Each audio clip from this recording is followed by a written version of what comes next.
Приветствую вас, уважаемый зритель моего канала. В этом ролике я продолжаю подробный обзор мастерства ратного дела в игре Titan Quest Anniversary Edition и ее дополнение Ragnarok. Первую часть видео вы можете посмотреть по ссылке, которая прямо сейчас появляется в правом верхнем углу экрана. Также она есть в описании к этому видео. В прошлой части мы с вами подробно рассмотрели ветку пассивных умений касательно оружия в каждой руке. Сегодня нас ждет ветка боевой ярости. Итак, боевая ярость. Очень интересная способность, потому что в отличие от других пассивных умений, имеет шанс активации и время перезарядки. Практически игра за вас, уважаемый зритель, определяет, когда его включать. Для этого у него есть 8% шанс на активацию при проведении атаки по персонажу. Даже если атака не прошла и герой увернулся, умение все равно может начать работать. Работает она 10 секунд и имеет 12 секунд перезарядки. Если у героя есть вещи или способности, ускоряющие перезарядку умений, то на боевую ярость они тоже действуют. Сейчас я вложу сюда одно очко и покажу, как это действует в игре. Для этого я возьму другого персонажа, немного прокачанной боевой яростью и более защищенного. Забегаем им в толпу противников. Удары наносятся постоянно, вернее атаки наносятся постоянно. И как только умение перестает действовать, включается таймер. Дело в том, что в отличие от активных умений, у пассивных перезарядка начинается после того, как умение перестало действовать. Сейчас перезарядка боевой ярости составляет 12 секунд. И как вы видите, практически сразу оно активируется. Для того, чтобы умение активировалось, нужно, чтобы по персонажу было проведено определенное количество атак. Но это мы рассмотрим чуть позже. Пока персонаж в толпе, атаки идут непрерывно, поэтому шанс активации остается прежним.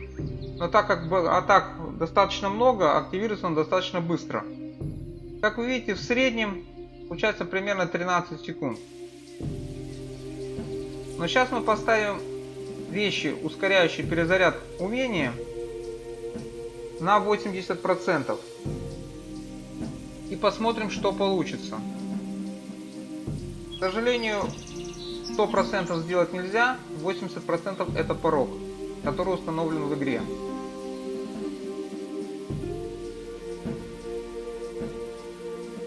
Сейчас перезарядка боевой ярости составляет 2 минуты 25 миллисекунд.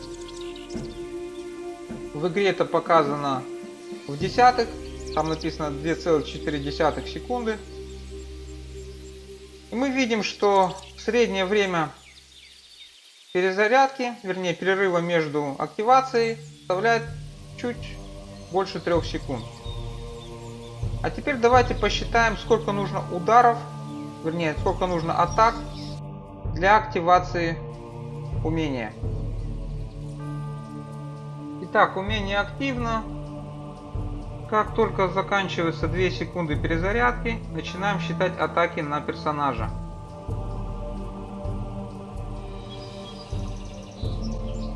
В этом случае у меня вышло 18 атак для активации боевой ярости. Мы сейчас еще сделаем несколько подходов и увидим примерно среднее число. Я не стал полностью выкладывать все подходы, их сделал больше 40. Среднее значение для активации умения 12-13 атак. Но разброс достаточно велик, от 2 до 35, больше я не видел. Как игра определяет шанс активации умения, я вам подсказать не смогу. Есть предположения, но точных данных нет. Поэтому прошу, у кого есть знания, мнения, делитесь ими в комментариях. Итак, мы с вами рассмотрели, как активируется боевая ярость, а теперь давайте посмотрим, какие бонусы она дает. Боевая ярость дает плюс 33 в наступательной способности при вкладывании 1 очка. Но у меня здесь уже вложено немножко больше, но в принципе растет только дополнительный бонусный урон. И на максимальном уровне достигает 115 единиц. Остановимся на этом бонусном уроне поподробнее. Сейчас будет еще один блок по механике.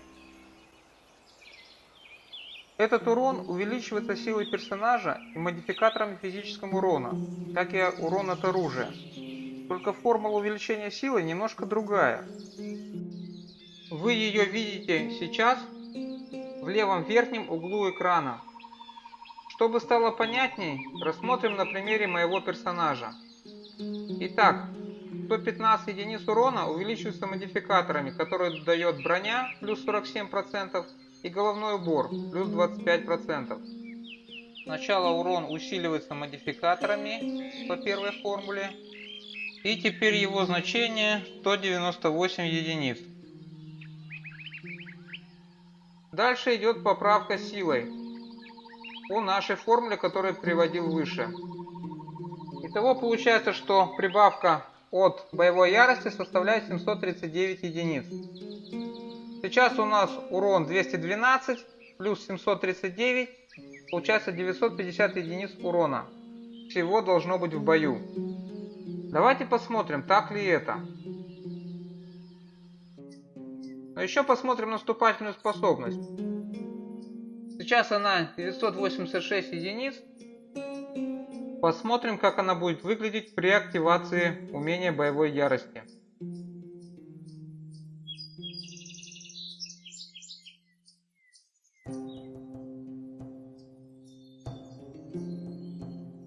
Вступаем в бой, срабатывает боевая ярость и смотрим параметры. Наступательная способность увеличилась, средний урон 951, как мы и посчитали. В бою это выглядит примерно вот так. Сейчас пока ярости нет, урон 300-400 единиц. К сожалению, урон игра не показывает, показывает только критический урон. И вы видите, как он сильно увеличился. Как видите, средний прирост составляет примерно 1200 единиц. Но это уже с учетом того, что выпадает критический удар. Напомню, что от разницы между наступательной способностью персонажа и оборонительной способностью его противников зависит не только выпадет шанс или нет на критический урон, но и его размер. Максимальный модификатор критического урона 1,5, то есть увеличить урон персонажа он может максимум в 1,5 раза. Итак, мы посмотрели, какое классное умение боевая ярость. Теперь давайте посмотрим на его усиление. Начнем с верхнего, называется контрудар. Дает 15% шанс нанести определенное количество ответного урона. Начинается с 54 и заканчивая на последнем уровне умения 195-468 физического ответного урона. Разброс, как вы видите, достаточно большой. Давайте посмотрим, как это действует. Итак, сейчас я возьму персонажа с быстрой перезарядкой, чтобы боевая ярость действовала как можно чаще, и вбегаю в толпу мобов. И вот боевая ярость включается, и кому-то наносится урон от контрудара. Вот один уже умер.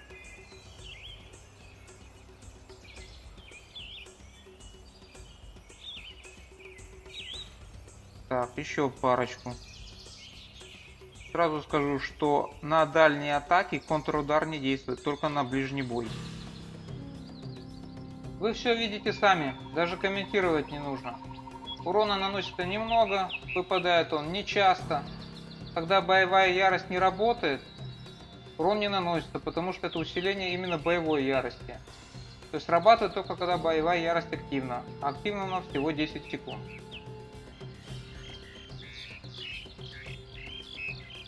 Вообще, честно говоря, проще ударить самому, чем ждать, пока от контрудара копытятся противники. Давайте посмотрим, почему наносится так мало урона. Сейчас будет снова небольшой кусок механики игры. Так вот, урон от ответного удара в этой игре зависит не от характеристик героя, а от его боевого уровня. Считается он по формуле, которую вы видите внизу экрана. Давайте посчитаем, какой наибольший урон может нанести умение контрудар. Максимальное его значение 468. Самый высокий уровень героя в игре 85. Получается, судя по этой формуле, самый большой урон это 3173 единицы. Весьма неплохо с одной стороны, но это наибольший урон, а средний будет гораздо меньше. К примеру, для персонажа 45 уровня при среднем уроне умения в 330 единиц получаем ответный урон 864.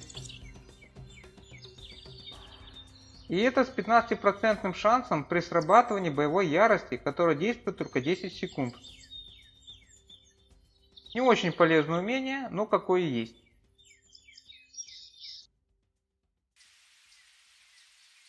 Теперь рассмотрим еще одно усиление боевой ярости – сокрушительный удар. Он дает 25% шанс нанести дополнительный урон, когда ярость активна. При максимальной прокачке урон от умения составляет 365-452 единицы урона.